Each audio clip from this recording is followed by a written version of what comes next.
to the republic, which it stands, one nation, under God, under God, indivisible, indivisible, justice. there's justice for all. All right. Okay. Sarah, roll call. And Sarah, before your roll call, or after your roll call, you might make that public announcement again, please. Well, thank you.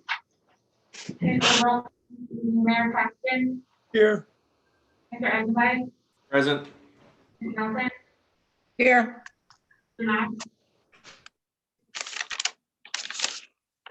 He'll be joining us a little bit late. Dr. Mead here. and Mr. Moser.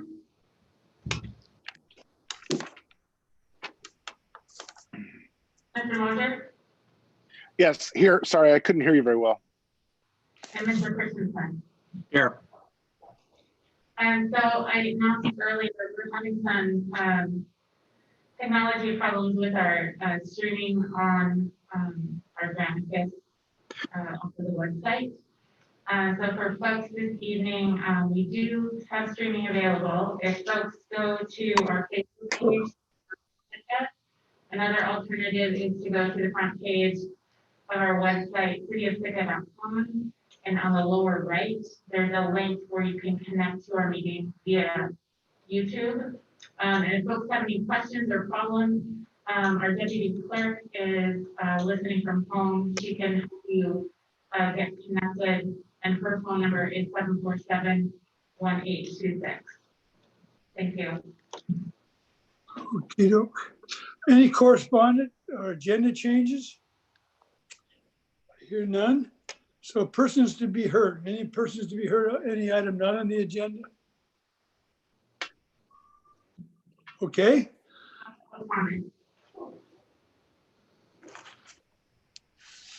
Okay, John, go ahead. Begin, Melissa. All right. Good evening to everybody. So tonight's special meeting is focused on the general fund and the special revenue funds. Originally, this meeting was going to really focus on the special revenue funds and then any wrap-up items. But because we made some pretty significant changes to the general fund, Can I stop you for a second? I think we skipped an item on the agenda. Sarah, wait, let me. Oh, no, I didn't. Okay. All right. I'm sorry. Okay. all right, so we've had 6 meetings. This is our last scheduled meeting before the budget ordinances come forward at the regular assembly meeting on April 28th. So for the general fund, we have made pretty significant results or changes that stem from external changes. So that's obviously the COVID-19 pandemic. And then just this week, we received our final rate proposal for our health insurance, which always has a pretty significant impact. Fortunately, that rate increase came in at 5.5% rather than 9.5%. We also, when we first put our budget together, it was months ago, and so there have been some changes to what plans apply to what positions, and so we have made some changes related to that as well. The total savings there is $205,000. Because of the COVID-19 pandemic, we have reduced our revenue projections for sales tax. The state budget has been going back and forth. We have lower numbers in our budget for the state budget as well. They happen to be numbers that they haven't changed from the last version you saw. And then we have reduced other expenditures, some that are due specifically to things that have changed because of the pandemic that you know, in our new reality, we don't need to spend that money, and others just in light of needing to really tighten our belts and be cautious. We're proposing a number of changes, and then there's a lot of unknowns. You're going to hear, you know, usually we use the word budget. In this case, our budgets are more guesses than they often are, because there's just a lot that we don't know.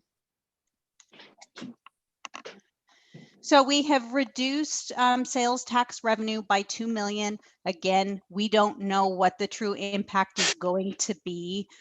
This is an initial number. Our hope is that this is really going to impact the first fiscal quarter of 2021. Hopefully, we still have another quarter that is part of the tourist season that will actually be April through June 2022. Hopefully things will be looking up by then. But we still wanted to make sure that we're in our budget reducing our expectations. So that has our total general fund revenue going from 31.6 million to 29.6 million. The state budget cuts I was discussing, the ones that really impact the general fund is community assistance. That in the state legislature's budget had been fully funded. We originally were going to up that number. We did not, and the governor vetoed it. We hope, the governor has stated that his intention is to make up for his vetoes with stimulus funding, but at this point, we don't feel comfortable putting any additional funding that would be coming from the stimulus money that goes through the state into our FY21 budget. So this budget has none of that money reflected in it. Could I ask a question before you go further? Oh, sure. Is it possible for us to get like a simple spreadsheet with what the quarter revenue sales tax has been received historically for like the last few years? I mean, in order for me to make good and informed decisions, I want to see what's going on in the summer with sales tax, and we seem to only get normally like just that one picture of what happened in a certain fiscal year. Sure. I'm going to ask Janet to send me a quick text of the page number. And as soon as I get that, we'll let you know. It is in the book. I know the book is giant. So we'll give you that page number. And I believe it has 5 or 6 years of comparative data. Just keep in mind that when you're looking at it, the codes use calendar year. So it just Sure. gets a little confusing. Thank you, and sorry to interrupt. Oh, no problem. Okay, so for the general fund, we cut all new capital projects this year, other than some very minor money coming in, new appropriations for grant money. But we cut the $2 million of working capital that we appropriated for new FY21 projects. We did take, and we'll go into more detail on that. Some projects really are considered to be critical by our public works team. So some projects like the Lincoln Street paving projects that have been saving up money, those ones were either the existing appropriations were reduced or those projects were closed and the fund shifted to the more urgent projects. Health insurance, as I said, $205,000. Operating expenses, which we'll go into in more detail coming up, $764,000. And then as we're anticipating less revenue, we would also have a smaller transfer out to our school bond debt service fund. Okay, so Melissa, I have a question. So this Yes. assumes what you've done is a shortfall of $5 million, right? These are cuts of 3.2 million. We're assuming right now we reduce the revenue expectations by $2 million. 3 and 2 is 5, right? 3 and 2 is 5, right? It is. We're looking at a surplus now of about $1.4 million in the general fund. So we're the the surplus we had before these changes, I believe, was $166,000. So in essence, we could have kept the surplus the same and reduced revenue expectations. But what we're doing here is we're crafting a budget that has smaller or a larger surplus to, in effect, cushion us against lower revenue. And Valerie, it looks like page 37 has that information. Thank you. Yep. I'm sorry. Oh, I yes. have a question, backslide. Just a couple of things. One, to speak to Valerie, is that in 2020, we had the sales tax of $13.5 million that came in FY20. And so you're talking about an adjustment of just, or an assumption of just 2 million.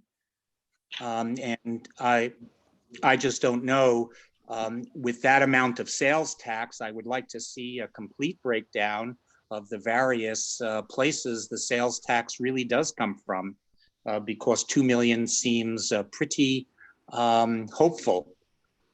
Now to the slide that you have here, well, the $2 million is the same old, same old. We've pushed things back into deferred maintenance all along. And this is, again, the paradigm that I'm talking about discussing and having changed. The health insurance, well, the insurer gods and goddesses gave us a break here. So I think that that is wonderful. I'm not sure, I think I saw where the operating expenses were coming from, but again, these are just haircuts. I don't know what the $250,000 means. Smaller transfer out of school bond debt service fund. Could that one be explained, please? Yes, that is the 1% sales tax. We're anticipating that the first fiscal quarter, there will be smaller revenues derived from that 1% seasonal tax to transfer into the school bond debt service fund. Okay. So, I think, again, this is a start, but it's, I don't think answers to core future issues. Thank you. Hey, Pax. Yes. I just kind of make more of a global statement over this whole exercise, is that we all know to a certain extent every budget is a estimate and they have to be changed. And I think it goes, our finance department should be commended for the fact that it's always been so close that when it's not right on, we tend to jump all over them and say, your crystal ball wasn't just right, when it should be much more amazing just how right it is most of the time. But considering what's going on, we're going to be talking about the budget and changing the budget, I suspect, every meeting this year, and possibly most of them next year, at the very least until we are out of this fiscal year. So what we pass now, I'm not going to say it's irrelevant, but it's definitely only a snapshot of where we are right now, and it is going to be changed constantly as the situation changes. So we will be trying to reduce revenue, or if we manage to get the money from the governor that replaces the lost state revenue, trying to get it pumped back into the economy. And I suspect that we will be, like I say, I suspect every meeting we will be making some sort of a budget adjustment until the fallout from the current situation stops. So I'm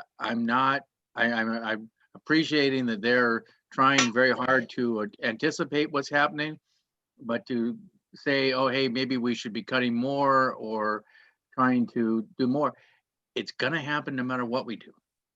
So it just kind of is a global statement on that.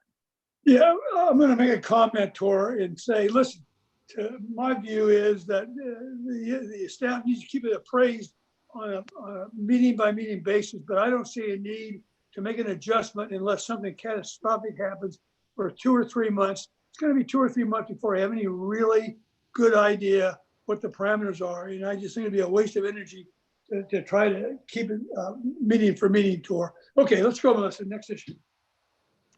Okay, so diving into a bit more detail on the capital. So this year we had money for Knutson Drive critical repairs, Peterson Street storm sewers, the Crescent Harbor restrooms. We also had additional money to put into the Catlean paving project. That's what made up the $2 million that was originally appropriated in the administrator's budget. So we are now proposing to cut the $2 million. But what we're doing is taking money that we have from 2 different phases of Lincoln Street and the Catlean paving project, and funding the Knutson Drive repair at 1 million, the Peterson Street storm drain at 700,000, and then 100,000 for the Crescent Harbor restrooms. So not putting the new money in to these projects, it essentially it defers the older projects that had already been partly appropriated.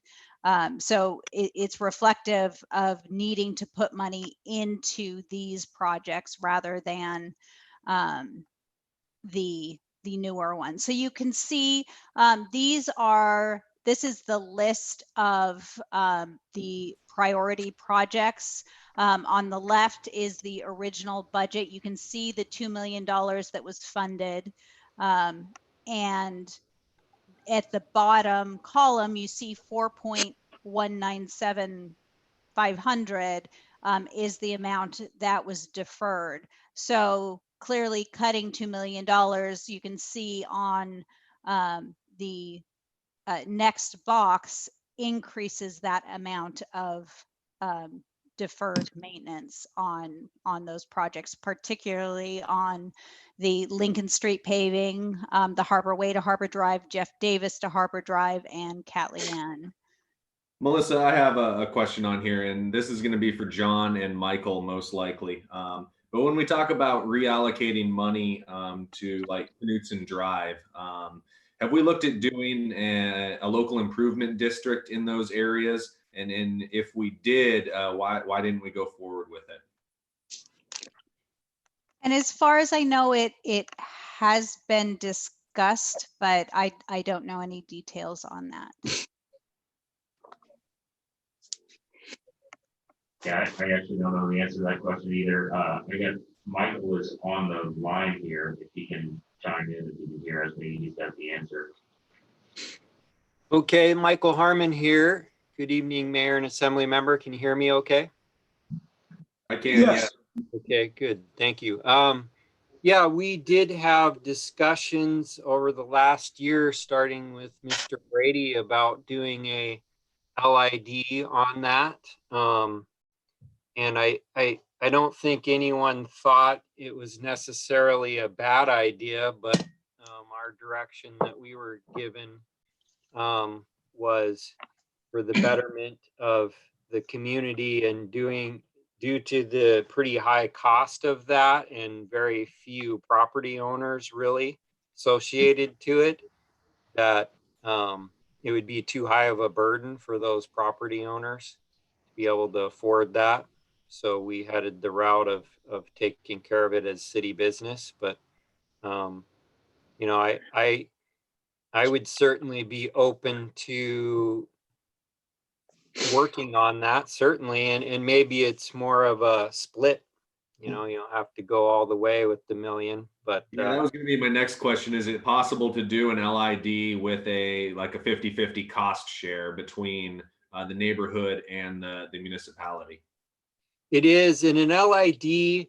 The challenging part of that, by code, the property owners, there has to be a 51% majority to approve that.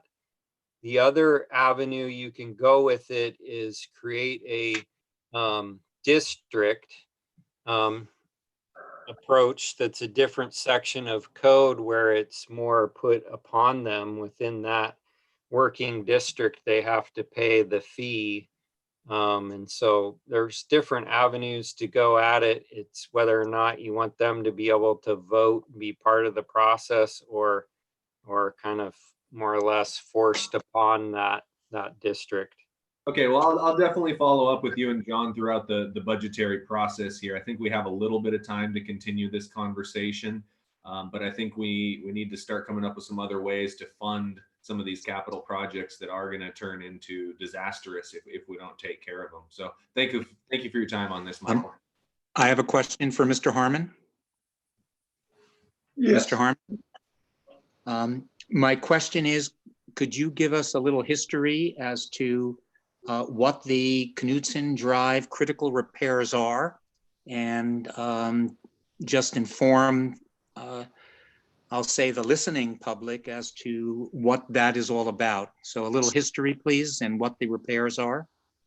Sure. So there's a couple locations in that neighborhood. That's a dead-end street off of Sawmill Creek, just downhill from the Mormon Church or the Cedar Beach area, if you know where that is.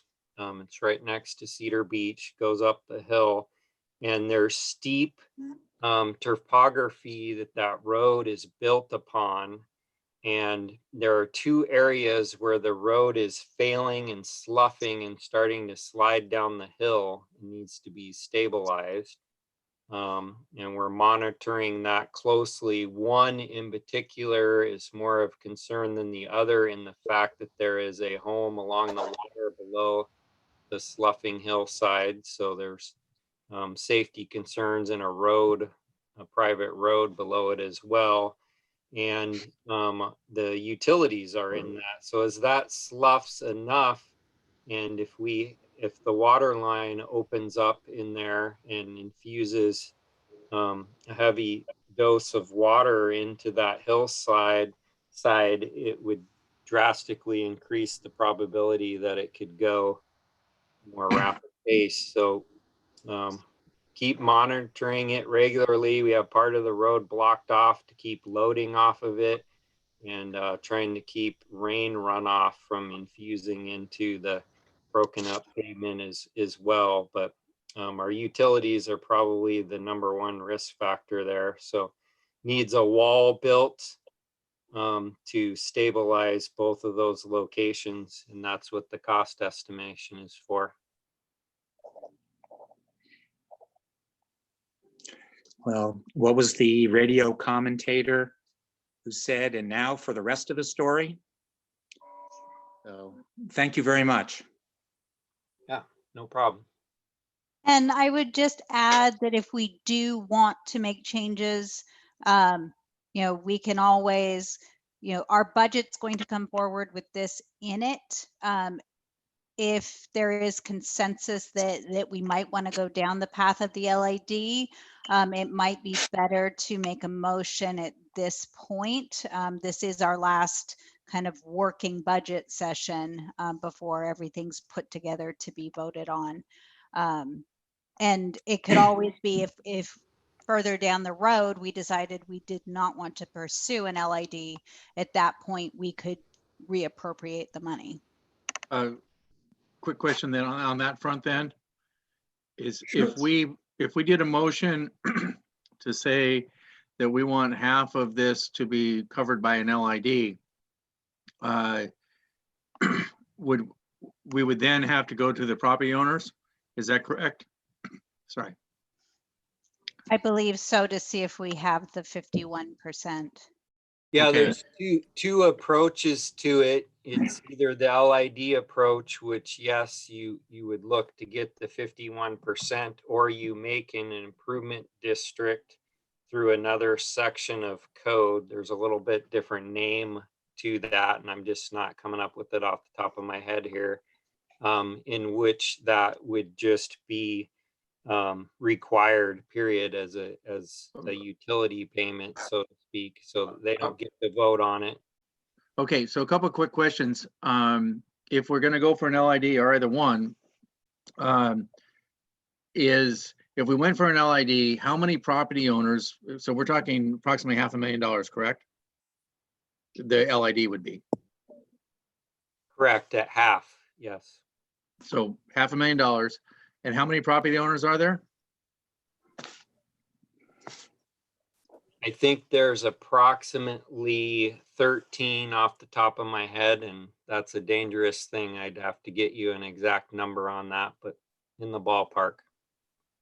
All right, so Hey, 13. $40,000. Can I get a point in? The And that's- section of the code that bears on this is 17.08.040. And it's not property owners, it is the underlying assessment. It's 50% or more of the estimated assessments by the owner. So it's not Right. So if you've got one owner whose property is twice as valuable, they have twice the stake. So and LIDs are usually 20 years, 15 years. What are they? 20 years. I'm sorry, what was that? 20 years. 20 years. And do we usually put a interest rate on that or no? Yes. And the interest rate is fixed by the assembly. All right. So section, chapter 17.08 is procedure for assembly initiated LIDs for those that want to take. All right. So we're talking at least $2,000 a year, and that's with little or no interest per property, roughly. And I realize it's by property value and things. And Tor, I'm seeing 23 properties on Knutson Drive right now.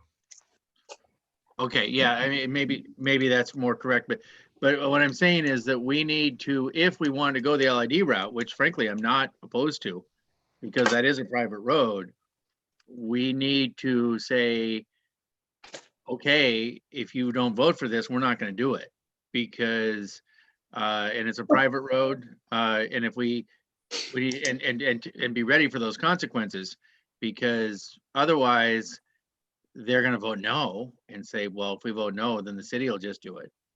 And we can say, all right, then if the utility, if the road sloughs and it breaks the water line, you can't access your property. But I'm just saying that we need to be ready for that. I'm not opposed necessarily to just asking them for an LID, but with interest rates, it probably is pretty close to $2,000 a year, which is it's a pretty large number for most people. Yeah. And if that's the way we want to go, we just need to be aware of that, and that we need to be ready to say then you may lose access to your property. Could I interject? Yes, Valerie.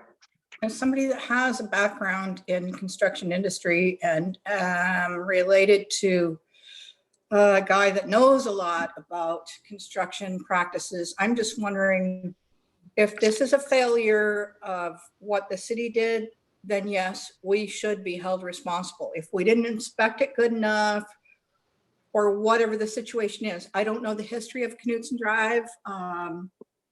Connor was not involved in it, nor was our company or any companies that I can remember, but I would be in favor of an LID. 50-50 maybe with the city. I'm not sure what the circumstances are, but thank you for listening. Yeah, I too would be in favor of an LID, and I don't know if that's giving direction or an informal vote or whatever. I would as well. I would want to go the route of, well, we're not using the code to force it, but to try to get them on board. That's just my opinion. Well, someone Wait make a a second. motion. Wait. Is it time to speak? May I? Yeah, please. I would not support an LID until the full, until the rest of the story as to why the failure occurred, what happens when the city takes over management of a road, et cetera. Because I think that this is something that's very important to know before you, one, either burden a property owner for an additional $40,000, which they may not have known about, and that's individually. Forget the interest rate, it's still 40 grand. And I just think that before I can consider voting for it, I need a full vetting of the issue. Because I think, I forget the radio commentator's name. I want to hear the rest of the story. Paul Harvey. But, Paul Harvey, thank you. well, Yeah, I get, my view is that before you can make a motion you want to, but I think we should direct staff and Mike to provide the data and use the information you got to recommend to the assembly informally whether you think an LID would be appropriate or not. I'm familiar with that thing. If there's 20, the parts of the road that's bad affects, well, actually it affects probably 10, maybe 5 to 10 houses. But I would just think staff needs to provide a more detailed analysis and then a recommendation. What do you think, based on as Paul Harvey said, the rest of the story, whether we should do an LID or not. Maybe a suggestion might be, obviously, before we go forward with this, to do and ask the staff for an analysis to, basically what an LID would look like. And then if we say go for it, then we have approximately $500,000 to put back into the budget. But I think you've got at least a good section of the assembly saying that we probably, all things being equal, like to see an LID helping with this project. A $2,000 a year LID is expensive, Tor. And we have an LID for our sewer system, and it's $330 a year for 20 years. But and we had a lot more homes. I mean, I just think there's some danger to doing this, but it would be nice to know why there's failure on that and whether the city has some accountability. Well, if it really is 23, that's only $21,739. Yeah, that's what I was going to say. Tor's original estimate, and I came up with that as well, was based on the 13 house. Right. But if it's more, it'll be substantially less. Right. That's assuming that two-thirds At the end of the day, people- it's a private road that is a pretty high value area, and it's not. I think it's actually very generous for the city to be offering to pick up half the tab, frankly. I don't have a doubt in this, Hunt, but by the way, I have a fact two-thirds- check. Is it a private road, please? As I understand it is. A fact check, please. This is Michael Because Harmon. this- Michael Harmon here. That is a public road owned by the city and our utilities. It was privately built by the developer, and any major subdivision in our current codes, the road becomes public when they're done and it's turned over to the city. But it's also Thank you for saying that. I misunderstood. It's a dead end street specifically designed to serve just the houses on there. It's not a thoroughfare either, which I think needs to go into consideration. and two-thirds of the homes are below where the problem is. I don't know. So, I mean, anyway, my view is staff, you need to make an assessment, provide information to our assembly, and then we could go forward. Yeah, and I think Pax is right on that. This might fall into one of those things we change along the way, and that when it comes, we may change it. But I think you're right. We don't have enough data right now to make a good decision. And I think these are prior appropriations that we're discussing reallocating, so it doesn't directly impact the FY21 budget. We are just trying to be extremely transparent about our intentions. So it's a good conversation. Okay, unless there's further comment, let's go ahead. Thank you. Mayor Paxton, this is Jay. Yeah. One last comment that I've raised my hand on. I think it's important to note that the process for creating an assembly initiated LID is the assembly first passes a resolution of its intent to form an LID. then that resolution sparks a hearing for which there is a lot of published mail notice. And it's at the hearing then of all the affected property owners that there is a full vetted public process to hash out what is being done, why it needs to be done, and hear the objections, if any, from the property owners. Again, it's set out in that section of code that I gave you. Yeah, Jay, I understand that, but that's why I say we need to get staff input. So if somebody does something wise before we do something not wise. Okay, let's proceed. Okay, so very briefly, we've already talked about the $205,000 savings for health insurance. Just so you all know, across the board, it was about $356,000, including all of the enterprise funds. But we're going from 2.2 million to about 2 million with the 5.5 instead of 9.5% increase. And that included, as we've hired people, or family situations have changed, adjusting plans to reflect where we actually are and what is more realistic in situations where we have vacancies. So for our cuts to operations, the guidance that was given were, first of all, what are those things that in light of the new reality, we don't need to be spending now? And then there was kind of a next level that is cuts that are going to have impacts, but they're impacts that they might slow something down, an important project that is improving things, improving efficiencies, but we'll be able to live without it or live with a delay. At this point, we don't have anything that we would put in the red light category where there would be a significant risk of needing that money or completely ending a service that currently exists. So the $764,000 in cuts is made up of money, and unfortunately, I had green lights on all of these. I had the lights, but it didn't translate to the presentation, I guess. So I'll talk through them as we go. So for planning, all of those cuts were pretty easy cuts to make. I think the riskiest one, so that's $6,750. And probably the riskiest one is that, for some of the contract purchase services, it could slow down if they need to do some appraisals or something like that. For the library, they identified 41,700 in cuts.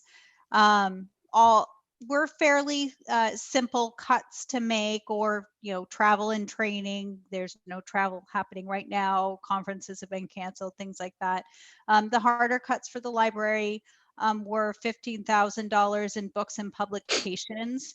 I think one thing that's important to know there is that the library does have, it has the Roe Trust Fund and the Library Endowment Fund. So those are sources that the library can pull from without impacting the general fund budget. They're restricted specifically to those uses as well. And then the final cut was essentially last year, we put money in to open on Sundays, and this pulls that out again. Okay, so on the library, before we go any further, I'm actually not in favor of closing the library on Sundays again. I think it's one of the few places left in the world even where someone can go without the expectation of having to buy something. I think it's a great opportunity for people. So $14,000 seems like a smaller amount to me. I know we're trying to cut, but with that, I would like to make a motion to remove the cut of $14,000 for personnel to allow the library to be open on Sundays. Second. Any public comment? Yeah, Sarah, any public comment? There's no public comment. Okay, just back to the Stephen, you assembly. beat me to it. This one is one that, especially when I know it's all, but $14,000 for this. This has an outsized effect on our people. Yeah, listen, I think we should call for the vote. We're all in favor of not doing that. Yeah. Call for the vote, Sarah. And the motion before you is to remove the $14,000 personnel cut in the library budget. That will, so by doing so, the library will remain open on Sundays. Mayor Paxton? Yes vote means we keep it open, right? That's correct, because you're Yes. removing the personnel Yes. cut. Yes. Mr. Christensen? Yes. Mr. Knox?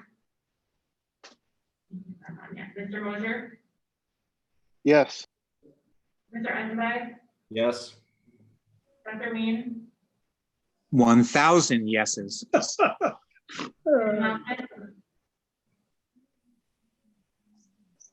Did you call my name? I did, yeah. I'm a no.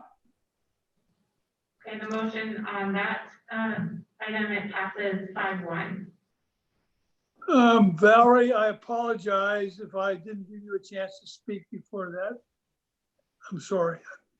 Shouldn't have done that. Okay, go ahead, Melissa. Okay, so the next category is Public Works Administration.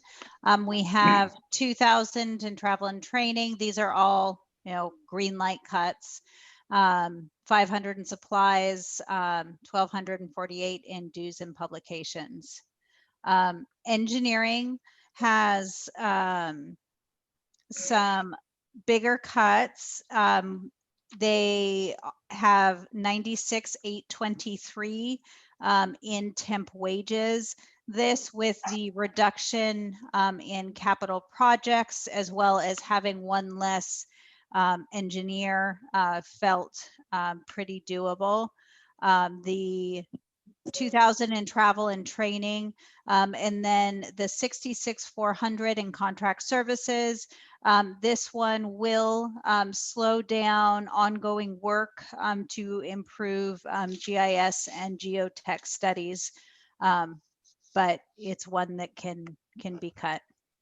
If I can just make a comment that I'm fully on board with what they're saying, but that if we wind up again tweaking this, as I'm sure we will throughout the year, if I hope that we know that they can come back and say, okay, look, we really need to do this, and ask us for a budget adjustment. Yeah. And building officials, reducing travel and training by $7,000.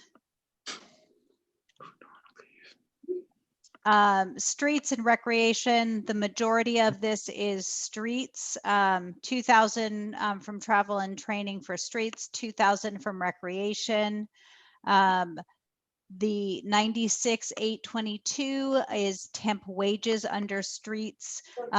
This one is one that we have a yellow light on. This will result in a slowdown of the transition of asset management systems.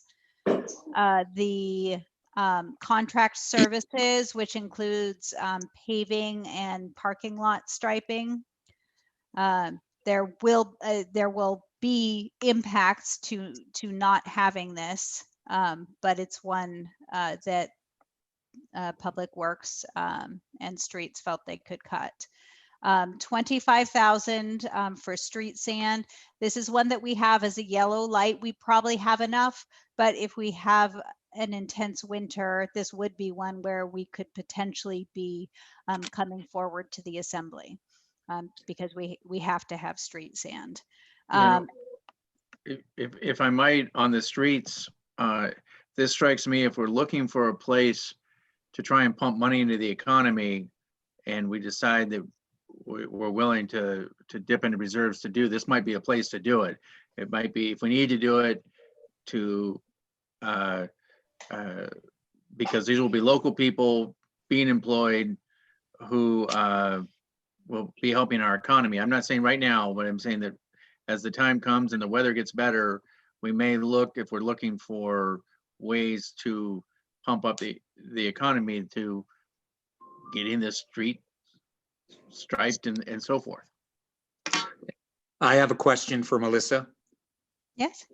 Uh, Could you tell me what asset management systems are? That is Those 96,000. are, this is temp wages, not all of which are related to the asset management system, I believe, but the asset management system is something that the public works crew uses to manage all of the city's infrastructure and the maintenance, to schedule preventative maintenance, log if there's issues with them. It's tied into GIS. I'm sure if I'm not getting it quite right, Michael Harmon can weigh in. The other thing is Sitkins like to go to beaches, so they can bring a suitcase back when they come home. So when all of this blows over, so that can take care of the sand. Just a suggestion. There we go.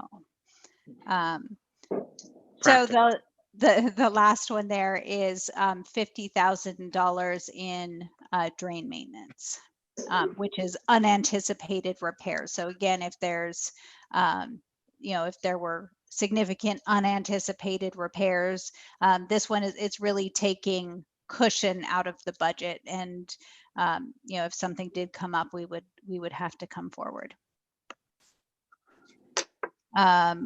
Going forward to admin and HR, the travel and training is travel and training for HR, contract services, HR, and actually, I'm sorry, this one is only HR. It's not admin as well. And then there was a part year plan to have someone come in and train to replace the HR assistant who has retirement on the horizon. So this is one where, it would be ideal to have that, but we can make it work. Does this assume that we eventually hire an HR person? Yes. Okay, good. It does. Administration, cutting 25,000 from contract services. Finance, total of 85,959. Cutting travel and training by 5,000. The personnel, that is pretty much the position that we proposed earlier to help finance with succession planning. It does keep in about 4 months of transition time because we have the 2 key positions transferring. It's not ideal, but we'll make it work. And then 5,000 in contract services. That's overall the personnel and contract services. We have a yellow light there. Our hope is, and it sounds like the Government Accounting Standards Board is considering delaying the implementation of their accounting pronouncement that's going to take us so much time to implement. So, we very much hope that will happen. If it doesn't, we might need to come back and ask for some money for contract services. So that's why we have that one at a yellow light. For Harrigan Hall, as we looked through, we identified that there was money budgeted for telephone, which is that budget item is no longer used. So we eliminated that. And then reducing temp wages for the summertime, and supplies, which is largely toilet paper, paper towels, that kind of thing. So the risk here is, and we have those 2 as a yellow light, the risk is if tourism comes back up, if they really open things up and all of a sudden in July, we're seeing a number of cruise ships, then we might have to come back. But in that case, our situation will have improved. Problems like that we want. Yes. So this is it for the general fund cuts, the revisions to the general fund. As I said, our new surplus is 1.3 million. And this is what's going to come to you unless we hear otherwise.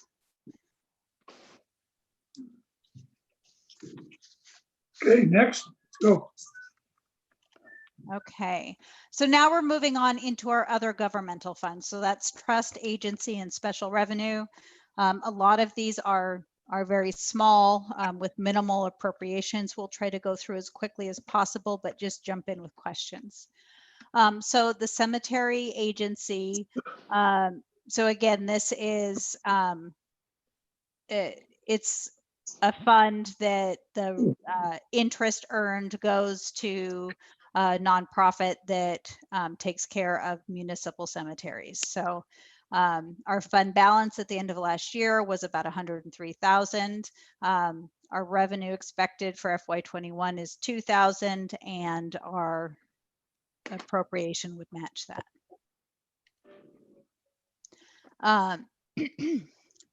Sorry, this is the Road Trust Fund, not the cemetery agency. So this is one that is dedicated to the library and specifically to be used for children's books and computer equipment for children. The fund balance is about $218,000, and the interest revenue on that would be about $4,500, which is the appropriation for fiscal 20. For the permanent fund, excuse me, again, this fund was created to help reduce the tax burden on the citizens of Sitka. Any sale of property goes into the permanent fund, and we must appropriate 6% of the average market value to go back into the general fund. But we have done something back in 2017 to begin inflation proofing the permanent fund. So each year we've been transferring back, it's been going up 0.25%. So we've been transferring that back to the permanent fund. So the fund balance at the beginning of FY19 was about 24 million. That it is down significantly right now, as expected, with the fluctuations in the market. We're expecting revenue of 743,000. That includes the transfer back. We're at 1% transfer back now, so we're halfway there. And the FY21 appropriation is 1.5 million. Okay. Melissa, Yes. I'm sure you knew this question was coming. What's the most recent balance? I won't ask for yesterday's or close of market today, but I'm sure you have a better update than to say. Sure, I can give you the 331 balance, and we were at 21.2 million. Okay, thank you.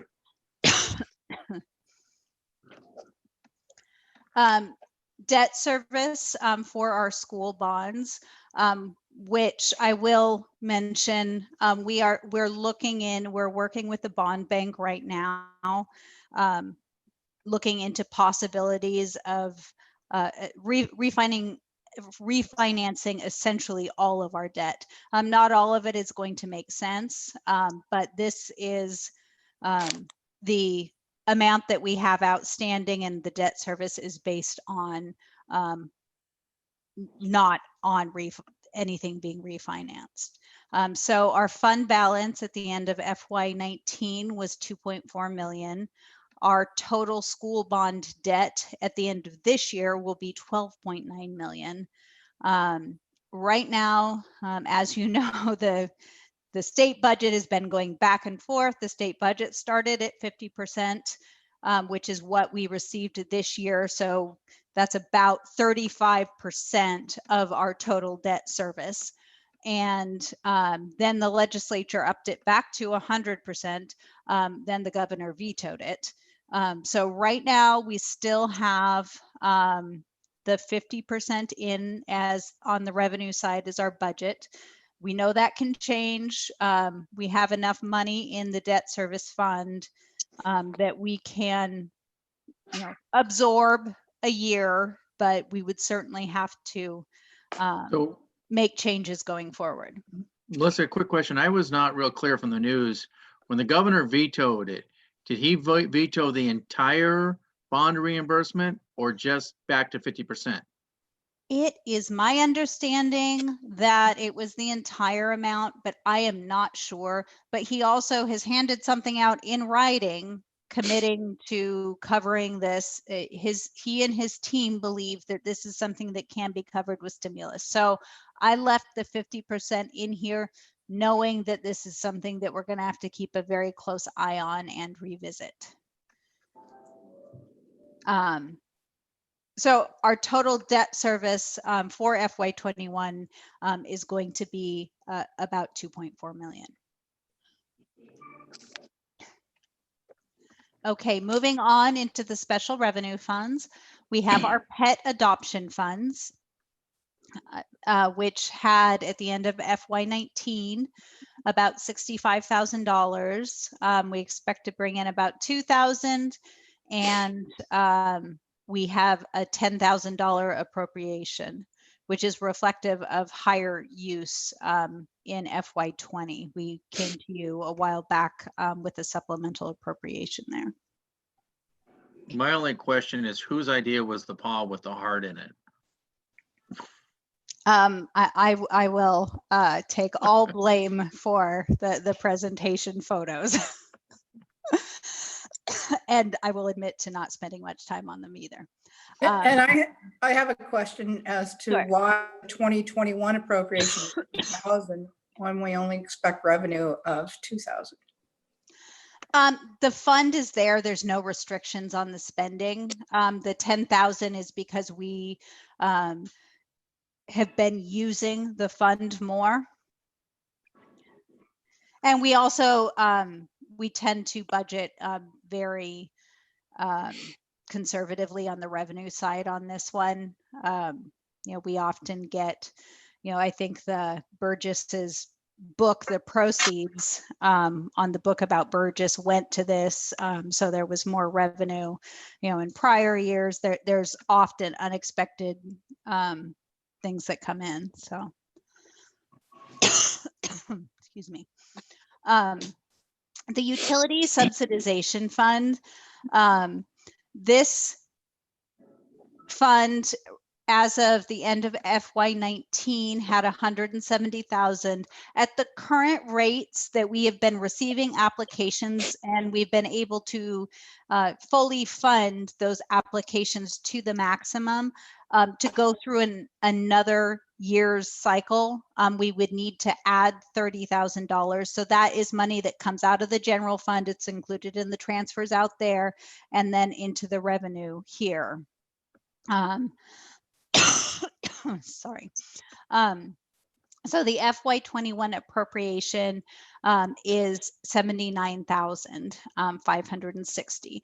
And this is one that could be used as everything falls out here, expanding the use of the utility subsidization fund and increasing appropriations for the fund could be used. We have plenty of time to do that. The application period begins in August and closes in October. So that is definitely something that we'll keep an eye on. But this amount in the budget keeps it going status quo. Melissa, it was my remembrance of the amount that the Assembly originally appropriated that we would see how long it lasted, and then it would come back to the Assembly for their guidance on if they wanted to keep it going forward or what they wanted to do with it. But now it appears that we're simply funding it as it needs funds. Can you speak a little bit to that?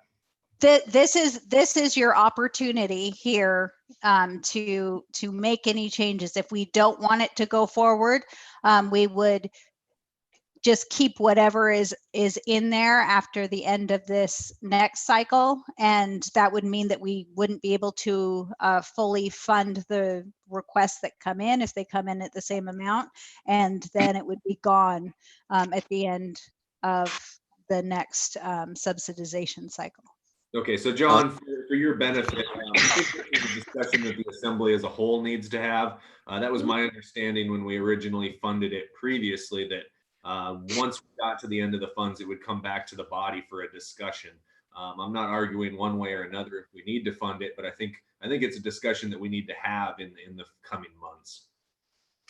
I agree with Steve's recollection. I think initially we funded it with $400,000, and then we needed to pull back $200,000 in the budget that year. And we were going to be coming back to see who was going to be applying and how things were going. So I concur with Steve that we need to review where the assembly left it, but I didn't. As we left it, it was an individual appropriation, and we would see how it would go along, not a continued appropriation. So I think that needs to be clarified. Thank you. This is Kevin Mosher. I had something to say about that. I agree with Steve and Dr. Ween. I wasn't on the assembly when that happened, but I do remember watching from the public and seeing the original $400,000 appropriation and watching that process unfold. My question, or just a thought I was thrown out there, is if we as a body decide at next meeting and we that motion that Kevin and Tor have fails, we could possibly use this as a back more of a way of doing kind of what the mayor has said, and I agree with, more of an as needed basis to help people out with their electrical bills by possibly using some of the funds to supplement this and perhaps temporarily increase it so that people who are in need right now can get a higher volume of funds to help them with their electrical bills. And perhaps we would avoid having a wholesale, meaning for the next 2 months, or instead of extending it 2 months for the whole town when there's lots of people who can afford to pay that. My idea it would be to vote no at next week's meeting, and then just possibly funnel some funds to this, and then maybe increase the amount that people can get to this fund. I don't know, just an idea I was throwing out there. Sure, and just a reminder that this fund, the code is very specific on the application period, and it was formed the way it was formed. So you apply in August and then it's reviewed because it would be extremely difficult to administer on an ongoing basis. Just to put that out there, and it would require significant code change if we needed to use it to help people immediately. Yeah, I mean, I have no problem with leaving it as is, as budgeted now. And as you said, it comes up in August. And it's sometime before then to taking a look at the program and deciding whether or not we want to continue it. But I sure wouldn't want to be voting against it right now. Next. Could I make a comment? Yeah, please, Valerie. Yeah. We're told that this is the last time we can make changes. I think the last time we can make changes is at the first or the second reading of the budget ordinance. So there's seems to be, in my mind, some confusion. Thank you. Yeah, No, and I would, sorry. Yeah, I think we can certainly make changes. Hopefully there'll be minimal or none, but yeah, sure, as it goes through the first and second reading. Go ahead, Melissa. I would just add that it's for us much more efficient. That's why I'm encouraging changes now, to get any changes now than after we put together the ordinances and finalize the budget book. So as much as possible, any changes that can be made tonight would be great. There, potentially if someone's feeling that they need more time and have substantial changes, we could probably even schedule another meeting. So the Sitka Asset Forfeiture Fund, this is just tracking money when there's local assets seized. There was $934 at the end of FY19, and we just have placeholders of 1,000 for revenue and appropriations. The justice assistance grant, we don't have anything for FY21. Can you remind me where the asset forfeiture fund appropriation goes to?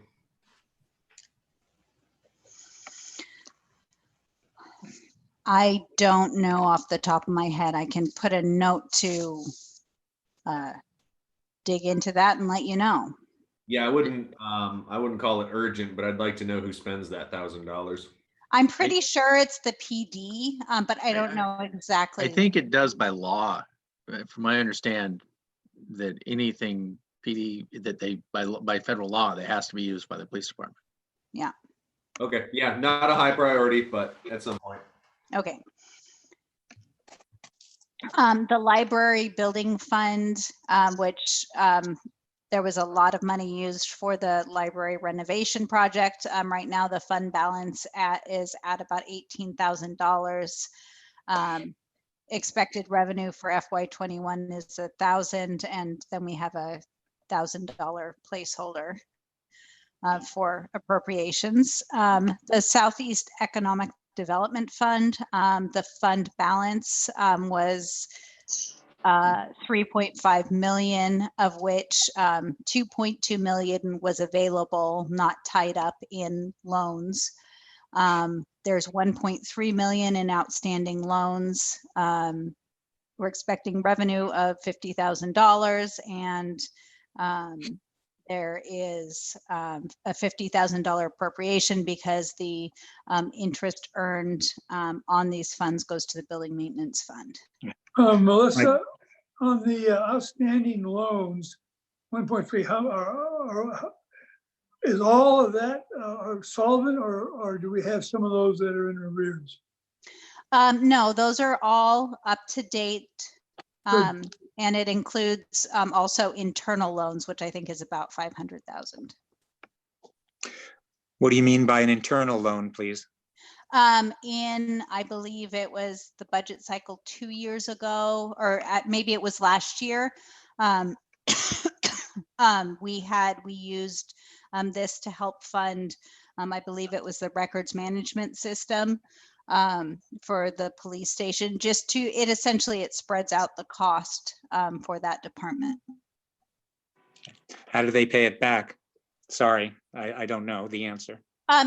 We have an internal amortization schedule, and it's just accounting entries paying it back. It's budgeted in their budget.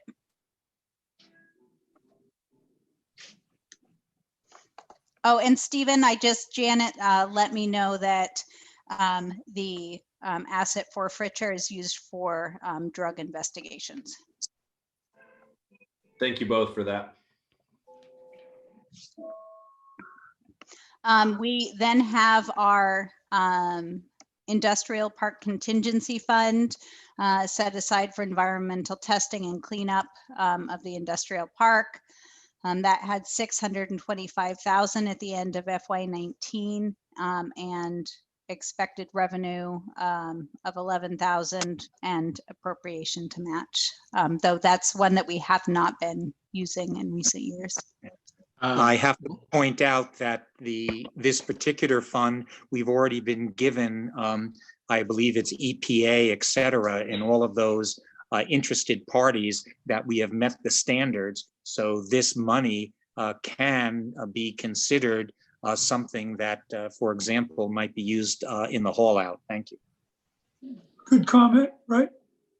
It could, but I would also caution that there is a landfill out there that if we had any issues with, it would be great to have that money that we could fix the landfill or anything like that. I'd want more information on that, on the landfill and the danger and how those funds would be used for that. So it's an interesting point, but I need more info. Thank you. Okay, moving on, we have the what used to be the tobacco excise tax fund, now called the Sitka Community Hospital Dedicated Fund. So this is tracking the tax levied on tobacco products, and it's also going to be our internal fund for tracking all legacy Sitka Community Hospital operations. So fund balance end of FY19 was 88,000, expected revenue 1.5, and appropriation of 1.5 million as well. So I have a question. Go ahead. So you first. yeah, I was saying, so, and we're using this to repay the money that we had to earlier allocate towards the paying off the feds, is that correct? This will be, yes. Essentially, we're having this fund has to borrow from the general fund Right, to but pay that off. And when we pay the, what was it, 4.4 million, I believe, or thereabouts off with this, then the hospital sale is closed. Is that correct? essentially, we'll still be receiving money from search for quite some time. Right, but the liabilities will be closed once that fine is paid. Yes. Correct. That's not entirely correct. Okay, And- so This is Jay. I want to point out that the liability that will be resolved when the payment is made to the Office of the Inspector General is that liability that the Office of the Inspector General had self-reported. There are other potential liabilities related to the community hospital that may take a longer time to resolve. In particular, we will have Medicare cost reports and possibly Medicaid cost reports that are still to be filed for periods that the hospital was operating on. Those could possibly result in the calculation of a liability which is repaid to Medicare. It could be the other way around. We won't know until the final work is done. In addition, there is still a Medicare-related liability that was reported to CMS, which is particularly related. It's small, but it is related to the compensation, or I'm sorry, the rates charged the physicians for their offices within the hospital that has yet to be resolved. but do we have any idea how far out until we know exactly how much the hospital's costing us?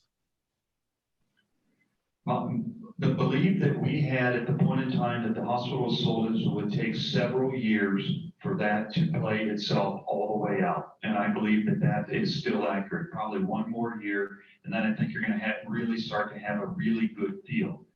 But every month that goes by and every liability which is resolved will narrow down the amount of gray area and give a better feel to what will be left at the end. Okay, so because yeah, my question is, and I'm sorry, Dr. Wayne, just real quick. So when we finally get a handle on what it is, what our liability is, and how long it takes to repay that fine, and maybe this is more of a general question, is by code, what happens to that tax? Are you speaking about the tobacco tax? Yes, because that was, By code, and it's by charter, the tobacco tax fund proceeds are to be deposited into Sitka Community Hospital Dedicated Fund. We have renamed the tobacco tax fund the Sitka Community Hospital Dedicated Fund. It is not specific in the charter as to exactly what those taxes are to be used for. So it's the intention that those taxes will be used to repay the PERS liability associated with the old Sitka Community Hospital. And since we will have to advance funds from the general fund to the Sitka Community Hospital Dedicated Fund for the purposes of resolving the OIG liability, we're going to advance those escrow funds out of the general fund into the dedicated fund. Then the tobacco tax will also be used to repay the general fund over time as the tax proceeds come in. Yeah, that's what I had heard and thought part of this whole sale was that that fund, yes, the whole deal would be so that we could pay it down and eventually pay off that PERS liability. That was my understanding. Two things. There's something that Tor mentioned, that the sunset of that tax, which I think has been a question that has been asked, which perhaps can be answered again. My question is, we were supposed to have owed Cerner $1 million, $1 million. Has that been paid? We're paying that off. There's no advantage to paying it early, so we're paying on that monthly. What is that monthly, please? It's And is there interest? Are there interest charges to that? I don't believe so. I believe it's about 35,000. But it's A month. important to note that the entire amount of that liability has been recorded in the old Sitka Community Hospital Fund and now passed on to the Sitka Community Hospital Dedicated Fund. Okay. Okay. That does make me feel better. Thank you. Okay, let's go. Okay, the Student Activities Fund, this is fees that we get from state licenses and permits relating to the sale of marijuana. And this is for use for student travel. The fund balance at the end of last year was 7.3 thousand. We expect to bring in about 2,700, and we have appropriated 2,500 of that. The Fisheries Enhancement Fund is 30% of the fish box tax proceeds, and almost all of it goes each year for grants. We have this year similar level to last year appropriated and expected to come in as revenue. This is very unlikely. It's very likely to be low, but that just means that the appropriation, the grants will be lower.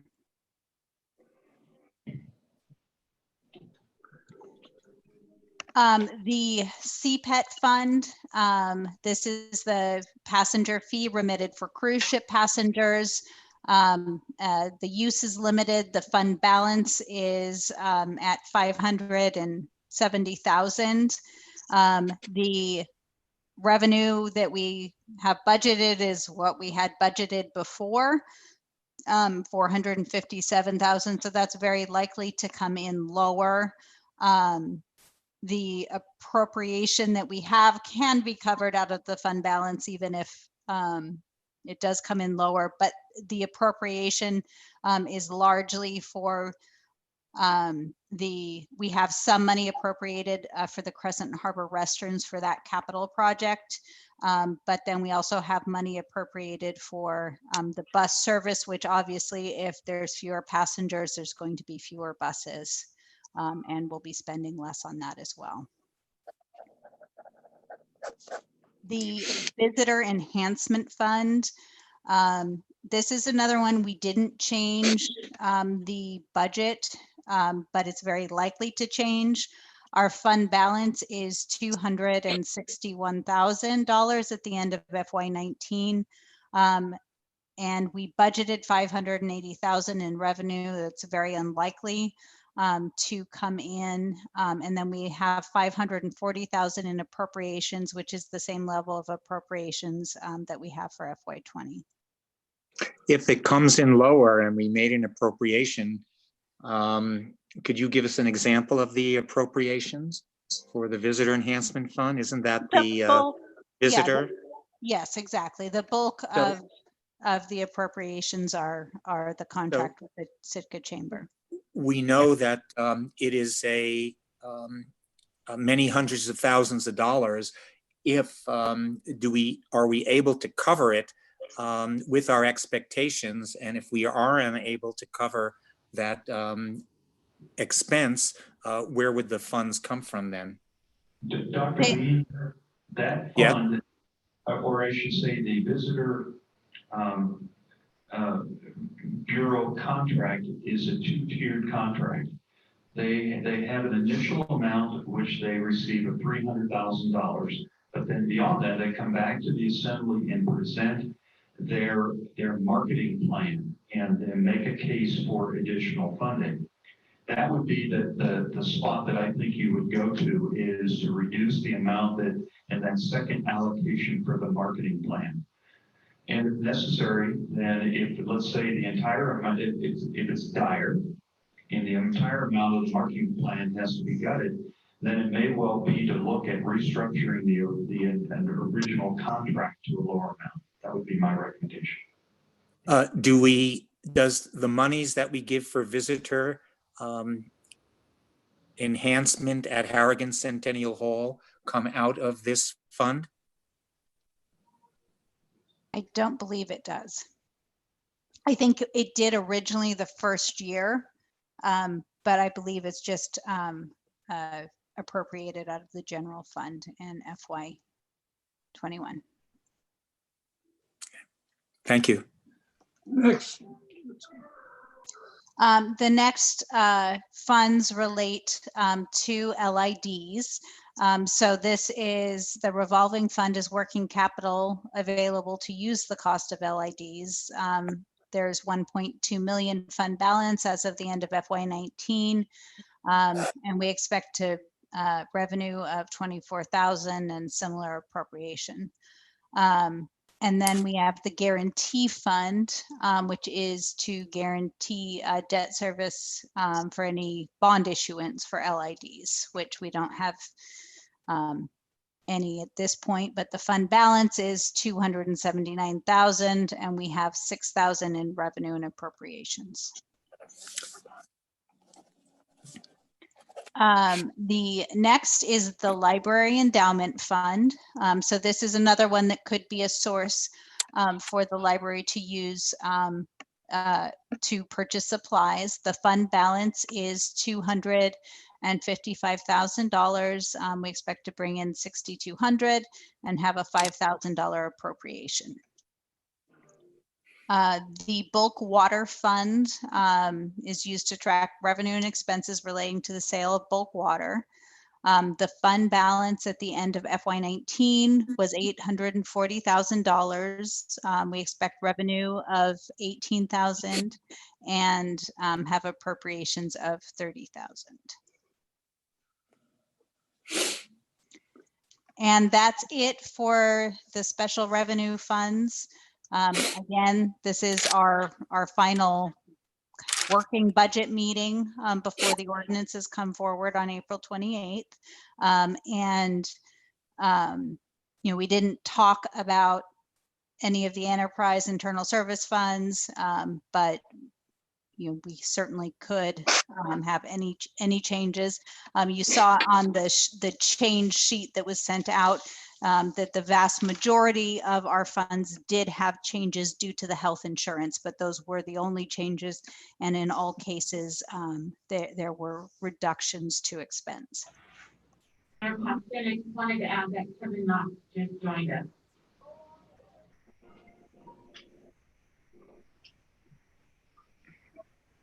Okie What was dokie. that? I'm sorry, I missed whoever was speaking last time. Who was that? And Sarah, I just wanted to let you know Kevin Knox joined. Okay. Oh, okay. All right. Are we ready to move forward to item B then? Thank you, Melissa. Well done.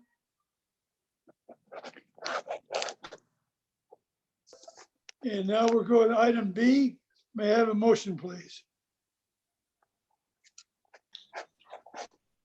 I move to appoint Assemblymember Ween as an Assembly Liaison to the Sitka Emergency Operations Center. Is there a second? Second. Okay, any public comment? I would say, sir, there is none. No, there is not. Okay, back to the assembly for any comment? Right? Oh, you want to make a comment, John? I've had invited Dr. Ween twice to come into our Unified Command meetings in the EOC, and his background has been very helpful to some of the problems we're trying to solve and understanding what's happening with COVID. And I think it's valuable to have him there for that reason, and also to help with the information flow from the EOC back to the assembly on a regular basis. Concur. Any other comment from the assembly? Sarah, call for the Actually- vote. Pardon me? I was just going to comment that I'd actually contacted John about being able to listen in at least to some of the meetings, and I appreciate, Dr. Wing, that you're able to be there and then report back to us. You know, I think getting the information or getting a briefing about how things go, you know, what's discussed, you know, what directions are being considered would be really helpful for some of us who don't necessarily interact with a lot of those systems at this point, and being able to communicate, you know, clear messages to constituents and other people that are contacting us. I also understood, you know, John and I had discussed the possibility of having an open line for assembly members to be able to call into. The trick with that, though, then is we would have to publicly notice every single one of them that, you know, that more than 3 of us could be calling in. That, you know, opens up that body, that group, to having to take public comment and other things like that. So I thought, you know, that gets to be way too cumbersome, but I do really appreciate, Dr. Ween, that your willingness to do this, and that we'll be able to get some feedback from how things are going there. Thanks. They're going well. Any other comments from the assembly? Yeah, just real quick, I would concur. I don't know if everybody knows, but I have volunteered more from my position at Southeast Region and in 20 years in the fire department that I'm the logistics chief for the EOC. But I'm not there as an assembly member. That you know, it's good to have an actual assembly presence, and you know, and I'm trying very hard not to be there as an assembly member, that I'm there to try and get equipment to and resources to where they're needed. So and I will say that I like much more like the idea of having a liaison than having to try and have assembly call it, you know, be there remotely, both because of the Open Meetings Act issues, but also because they're working meetings. They're meetings where they're frankly trying to get things done, and they're hopefully not political. And so anyway, I appreciate Dr. Ween being willing to do it. Any other comments in the assembly? Call for the vote. On the motion, I'm sorry, Valerie, do you have a question? No, Oh, sorry. Yeah, call for the vote. to appoint Assembly Member King as the liaison to the Second Emergency Operations Center. Mr. Knox, Yes. Mayor Paxton, Yes. Dr. Green, I guess so. Mr. Moser, Yes. Ms. Nelson, yes, Mr. Christensen, Oh yes, you're garbled there a little bit, Sarah. It's kind of hard to understand you. Mr. Eisenbach, Yes. Okay, we're now, I'm sorry, go ahead, Sarah. motion passes 7-0 on item B. We are now at item C, discussion, direction on options available to reduce the economic impacts on citizen business related to the COVID-19 pandemic. And Sarah has a public comment, I know. Sarah, go ahead. I do, thank you. Mike Finn sent in an email, and I will read it. I sent an email after the last assembly meeting regarding relief for sick and small businesses through the utilities department, but never heard anything back as of today. I would like to request the city of Sitka to remove water, sewer, and trash charges from the utility bills for Sitka businesses that are required to close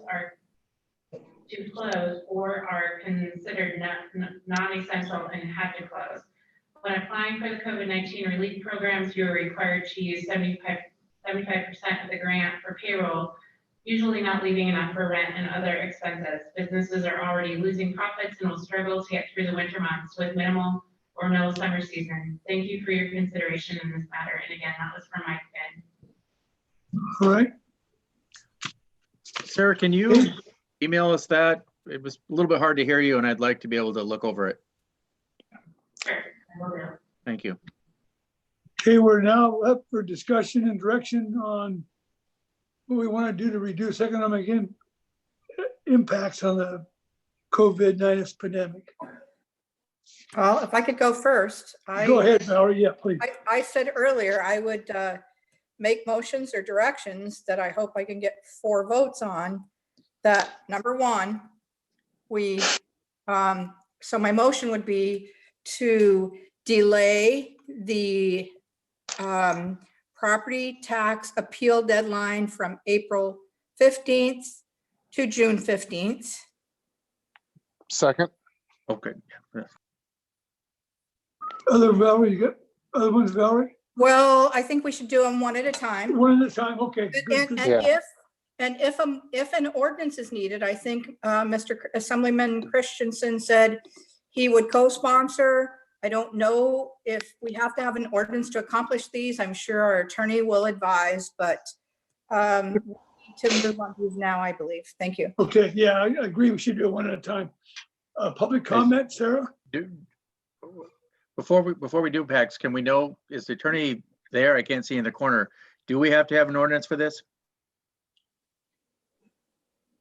He is here. It's here, just Mars. Is Brian Hanson there? He is, just a moment.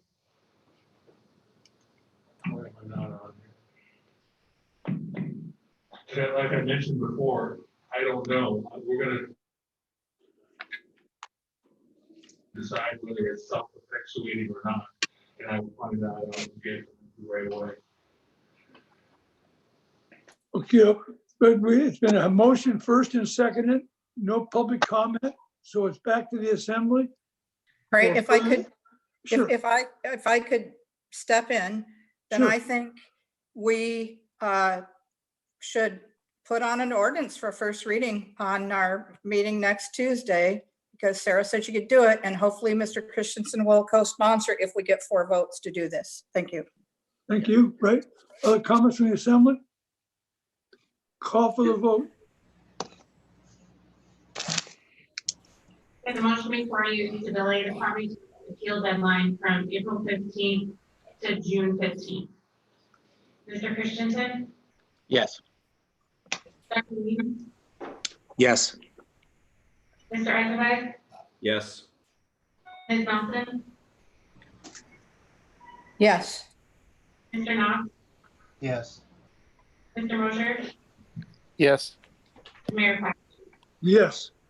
The motion passes 0, and I will get in touch with Brian tomorrow morning. We'll talk. Okay. Just, And you can say, Brian, that I'll co-sponsor it. That's not a problem. Valerie, you got another one? well, hold on. Before we go forward with a bunch of motions, if we're gonna have to bring forward ordinances anyway, do we really even need to be making motions to, because we can direct the administrator and the attorney by consensus to bring things forward. We don't necessarily have to have a motion stating that because that last motion was kind of, I voted in favor to bring it forward, but not necessarily once we have debate and understand what the actual ordinance is. I mean, if there's something in there that one of us might not want to vote for, it's kind of putting us in these odd positions with it. So if we're just asking to bring ordinances forward, we could do that by consensus, could we not?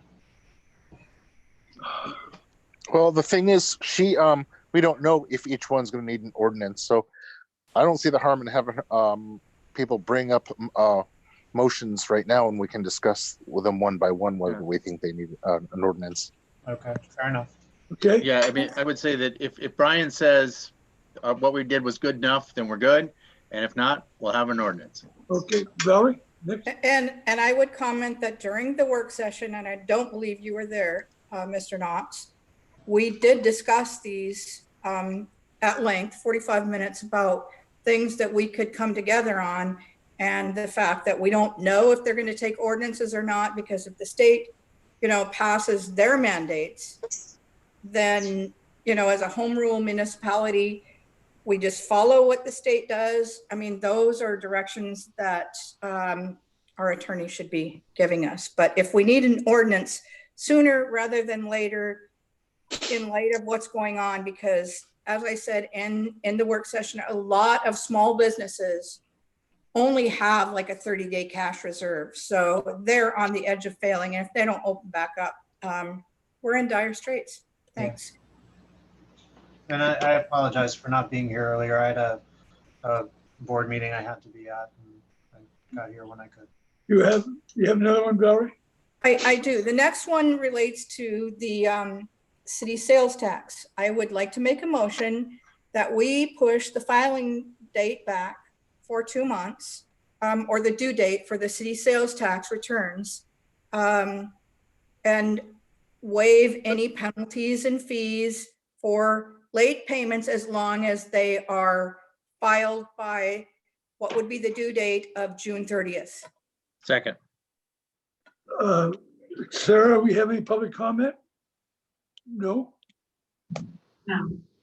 Back to the assembly? Before we talk about this one, Brian, are you comfortable with me taking part in this discussion? As my business does have to file sales tax, am I included in a group of people, or is this a little too close to home? I think you're included in a group that's consistent with what I've done on a number of occasions in my recommendation. Yes. Do I get to make a decision here? You should vote. You're ready to vote for it. I should also disclose that I file sales tax returns for 2 of my husband's businesses and somebody else that I do accounting for. I don't believe I pay sales tax. Okay, John.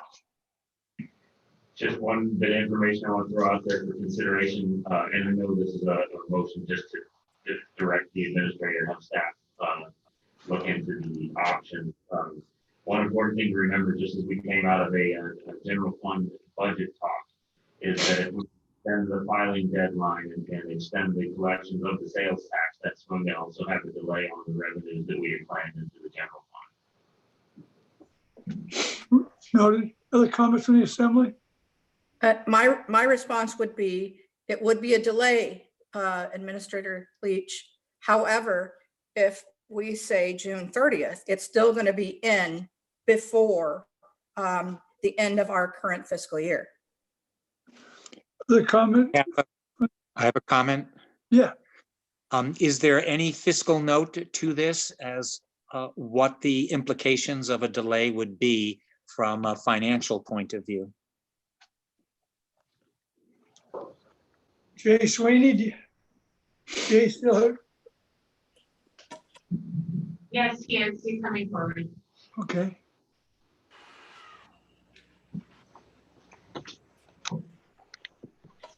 So let me first speak to the revenue. The revenue is recorded when the sales taxes are essentially collected by the vendors, not when they're received by the municipality. So in regards to that, there would not be a blending of revenue to the next year. However, for every day that sales taxes are not remitted to the municipality, then there is a fiscal note because we lose interest earned on the balance that we have invested in our central treasury. I am not prepared to calculate that now, but it's a calculation, Dr. Ween, where I can give you an estimate once I have a chance to think about provide that tomorrow. The other point that I wanted to make, though, is if we delay the reporting, then we won't be able to give the type of estimates the Assembly was asking for on a week-to-week basis for what is the effect of the economic slowdown on the municipality. That without the returns being filed, we won't have an ability to provide that information. So that's a drawback to consider. But that would be what I would see right off the top of my head as a fiscal note. Yeah, but most people will submit their sales tax as appropriate. Those just that are in stress, it will be. So I would think in the scope of the global thing here, that would be a small amount, Jay.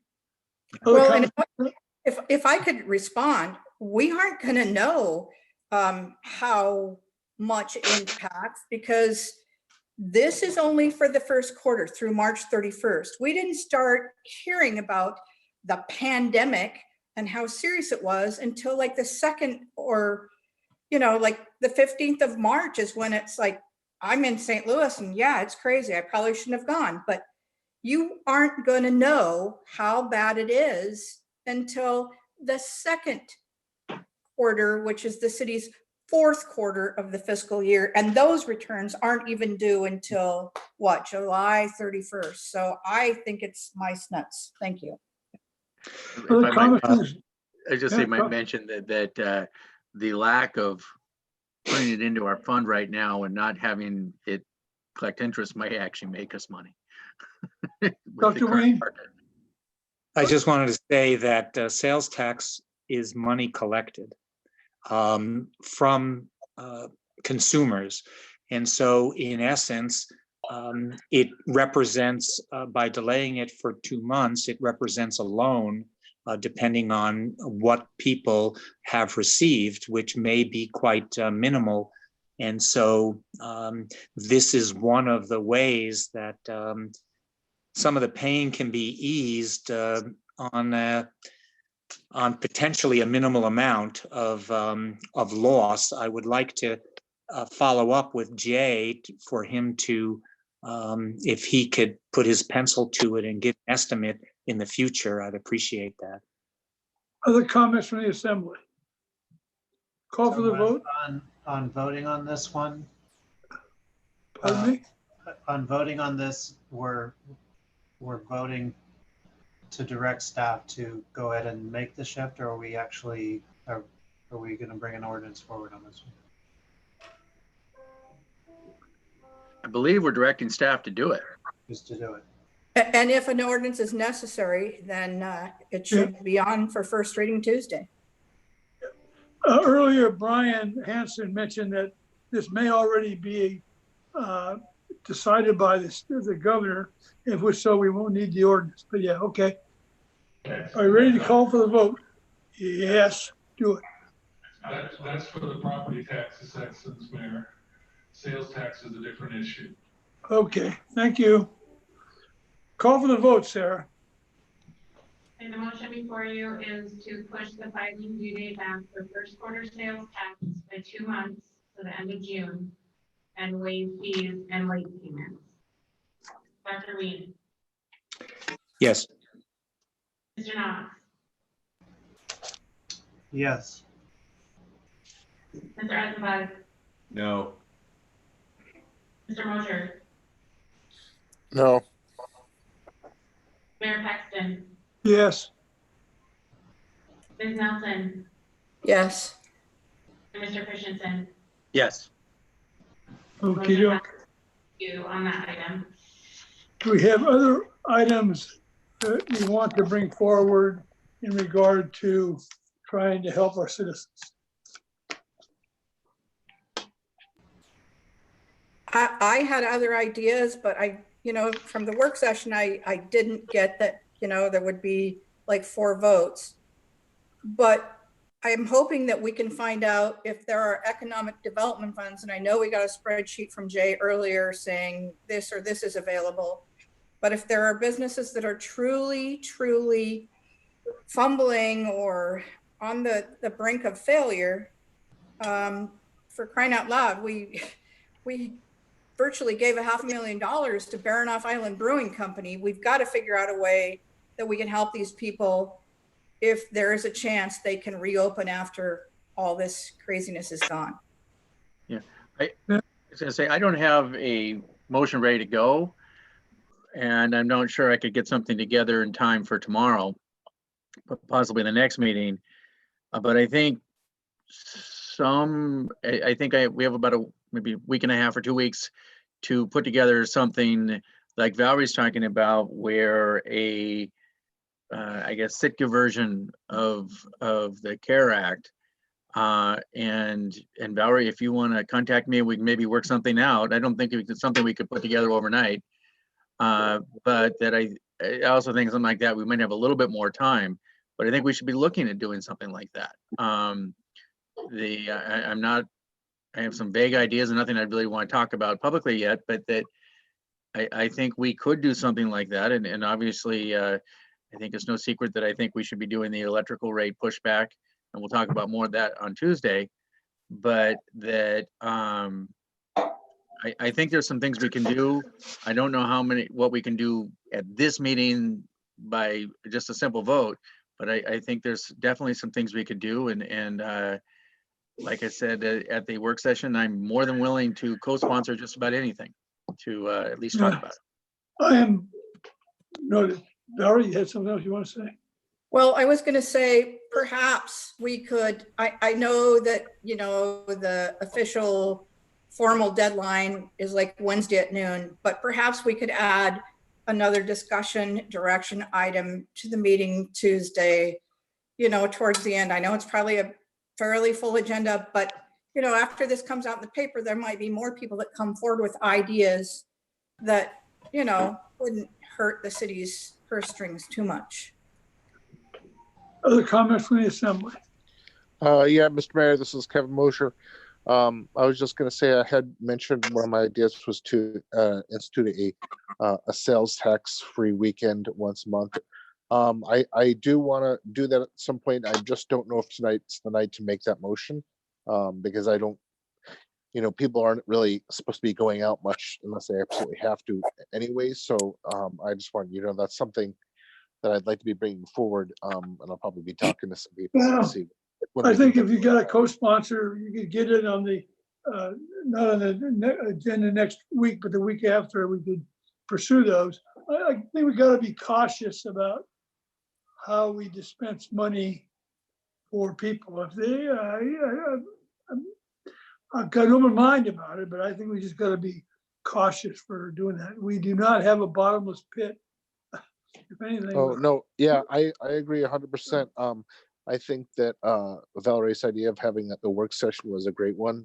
That's why I helped co-sponsor it. And I do think that, yeah, you're right. When the feds run out of money, they just electronically print it. When we run out of money, we're out of money. And so I agree. And that's why I voted on one thing, yes, and I voted no on the other. I'm trying to find the line where we're helping residents, but not giving away so much that we run out as a city. Other comments from the assembly? Okie dokie. Then we're for persons to be heard on any items on or off the agenda. Miss Sarah, do we have anybody who wants to talk to us? I do. Pardon me? I do. This is Sarah. I need clarification. Valerie, you mentioned having a discussion direction item on Tuesday as well. Is there a co-sponsor to that? And it would be similar to tonight's discussion. Is that correct? Yes, I don't know if there's a co-sponsor, but Sure. Sure. Sarah, go ahead and put me down as co-sponsor. Thank you. Good. Other comments from the assembly? There's, Okay, make a motion to adjourn, please. So Excuse moved. me. Second? Wait. What? Jay has a comment under persons to be heard. Okay. so thank you, Mayor Paxton. I'm trying to research a lot of these items as quick as they're being talked about, and it takes a little bit of time, but I want to bring up that there is a hard reporting deadline in section 409-270 about filing sales tax returns. So it is going to require an ordinance to change the code, or at least discussion with the attorney, because it says in there clearly that it's got to be filed 30 days after the filing deadline of March 31st in 409-270A1. Okay, noted. Thank you. Anything else? Motion to adjourn. Second? Second. All in favor, say aye. Aye. Aye. Yeah. John and later, guys. Be Sarah, safe. Brian, thank you. Jay night. and Melissa for your good work. Yep, good night. You do emergency or. Like it's one.